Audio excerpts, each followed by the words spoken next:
جی honourable senator مشتاق صاحب please. شکریہ mister chairman.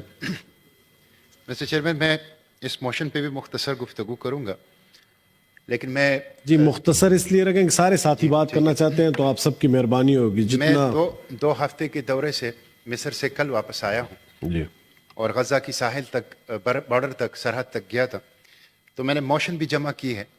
میں چاہتا ہوں کہ وہ مشاہدات اور جو فرسٹ ہینڈ انفارمیشن ہے میں وہ اس ہاؤس کے ساتھ شیئر کر لوں اور آپ آئندہ ایک دو دنوں میں جب ممکن ہو تو اس لگا کو دیں گے. ایجنڈے کے اوپر جی رکھ ضرور لیں. لگائیں میں گے. آپ کا بھی شکریہ سینٹ سیکریٹریٹ کا بھی شکریہ ادا کرتا ہوں کہ انہوں نے مجھے تعاون دیا اس دورے کے لیے.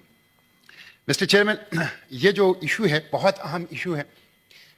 26 ستمبر 2023 کو نگران وزیر داخلہ سرفراز بگٹی صاحب نے ایک پریس کانفرنس کی اور اس پریس کانفرنس میں انہوں نے کہا کہ پاکستان میں 17 لاکھ غیر قانونی افغان مہاجرین.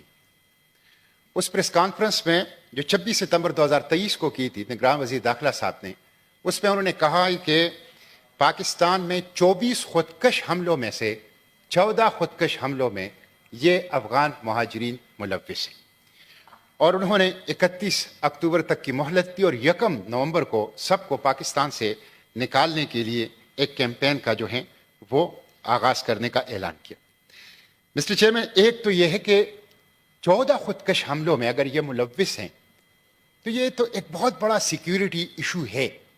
کیوں نہ کمیٹی آف دا ہول بلائے جائے اور ہمیں وہ ثبوت اور وہ شواہد دکھائے جائیں کہ افغان شہری 24 میں سے 14 خودکش حملوں میں ملوث ہیں اور باقی جو 10 ہیں وہ کون. اس طرح کے معاملات جو ممالک کے ساتھ ڈسکس کیے جاتے ہیں وہ میڈیا کے ذریعے سے نہیں وہ ڈپلومیٹک چینل کے ذریعے سے ہوتی ہیں اس لیے کہ میڈیا کے ذریعے سے معاملات خراب ہوتے ہیں حل نہیں ہوتے. ایک بات تو یہ.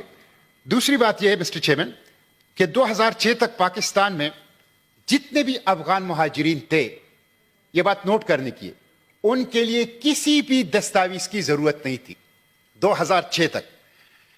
اس کے بعد ان کو ایک پروف آف رجسٹریشن ایک کارڈ ایک سرٹیفکیٹ وہ 2023 جون تک اس کے بعد 2023 جون کے بعد اس کی تجدید نہیں ہوئی ہے وہ جاری کیا جاتا تھا جو کہ 14 لاکھ لوگوں کو P O R proof of registration certificate جو ہے وہ جاری کیا جاتا تھا. اسی طرح 2017 میں پاکستان میں رہنے والے افغان شہریوں کو جو غیر رجسٹرڈ تھے ان کو افغان سٹیزن کارڈ ACC وہ جاری کیا جاتا تھا اور یہ 2022 تک 8.5 لاکھ لوگوں کو جاری کیا گیا.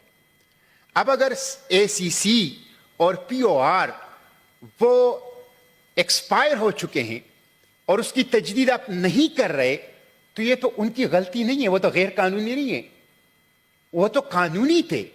آپ اس کی تجدید نہیں کر رہے تو آپ نے ان کی قانونی کیٹیگری کو غیر قانونی بنا لیا.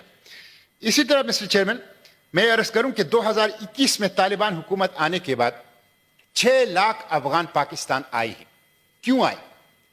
جب آپ نے 94% افغان بارڈر کے اوپر باڑ لگا دی تو یہ کیسے آئے بغیر کسی رجسٹریشن کے؟ مسٹر چیئرمین یہ 6 لاکھ وہ لوگ تھے کہ جو وہاں پہ ڈالر میں تنخواہ لیتے تھے اور آپ کے بارڈر پر ان 6 لاکھ افغانیوں سے فی فرد 1 لاکھ روپے رشوت لی گئی. کس نے رشوت لی ہے؟ جو لوگ بارڈر پر ڈیوٹی دے رہے ہیں اور جن کا کام بارڈر کا تحفظ کرنا ہے وہ تمام ادارے اس میں ملوث ہیں.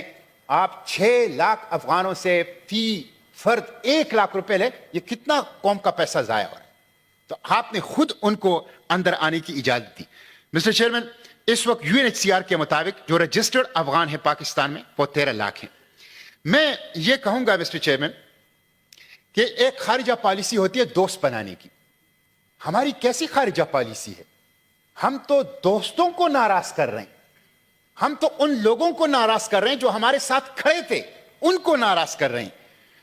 اور یہ جو غیر قانونی افغان جو اس طرح ایک ہیسٹ میں ان کے خلاف کیمپین چلائے گی اس کے نتیجے میں نفرتیں بڑھے گی دونوں طرف سے. مسٹر چیئرمین پاکستان اور افغانستان 2 بھائی ہیں.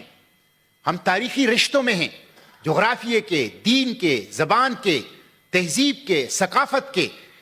ان رشتوں کو ختم نہ کریں. آپ نے کل جب روس نے حملہ کیا تھا آپ نے کہا تھا کہ افغان پاکستان کی دفاع کی جنگ لڑ رہے ہیں, آپ اس کو اپنا اسٹریٹجک ڈپتھ قرار دے رہے ہیں. آج آپ کہتے ہیں کہ ان کو پاکستان سے باہر نکالو اور بغیر کسی نوٹس کے, بغیر کسی پلان کے آپ اس کو باہر نکال رہے ہیں. مسٹر چیئرمین, یہ میں نے سپریم کورٹ میں ریٹ پٹیشن پہ جا رہا ہوں اور اس ریٹ پٹیشن پہ میں نے 5 نکات اٹھائے ہیں. نمبر 1, اکتوبر کے بعد مہاجرین کو جو 31 اکتوبر بڑے پیمانے پر جو واپسی ہے وہ اس لیے ٹھیک نہیں ہے کہ یہ سفریقی معاہدہ پاکستان, افغانستان اور UNHCR اس کی خلاف ورزی ہے. نمبر 1. نمبر 2, اسلام آباد ہائی کورٹ کے جو فیصلہ ہے یہ اس کی خلاف ورزی ہے. نمبر 3, جو 7 فروری 2007 کو وفاقی کابینہ نے فیصلہ کیا تھا یہ اس کی خلاف ورزی. الیکٹڈ وفاقی کابینہ جو 20 جون 2023 کو وفاقی کابینہ نے فیصلہ کیا تھا, الیکٹڈ کابینہ, یہ اس کی خلاف ورزی ہے. اور 5ویں بات یہ مسٹر چیئرمین کہ یہ فیصلہ ایپیکس کمیٹی نے کیا تھا. یہ ایپیکس کمیٹی کیا ہے, اس کی قانونی حیثیت کیا ہے, اور نگران حکومت کو الیکشن ایکٹ کے آرٹیکل 230 کے تحت ڈے ٹو ڈے میٹر کے لیے ہے, وہ تو اس اسٹریٹجک فیصلوں کا اختیار ہی نہیں رکھتے. یہ جس کے اوپر کورٹ کے فیصلے ہوں, جس کے حوالے سے الیکٹڈ گورنمنٹ کے فیصلے ہوں, ایک کیئر ٹیکر گورنمنٹ کے پاس اس کا کوئی اختیار نہیں ہے.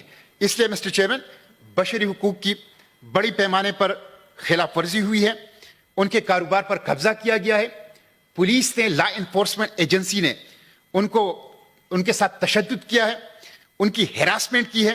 اور مجھے سینیٹر ڈیزنجو صاحب کی اس بات سے بالکل اتفاق ہے کہ ان کے خلاف ایک پروپیگنڈا کیا گیا ہے, اور وہ لوگ جو آپ کے ساتھ تاریخی رشتوں میں ہیں, افغانستان اور پاکستان کے جو رشتے ہیں دنیا کے کسی دو پڑوسیوں کے آپس میں نہیں ہیں, اس رشتوں کو ختم کرنے کی, اس میں خلل ڈالنے کی کوشش کی گئی.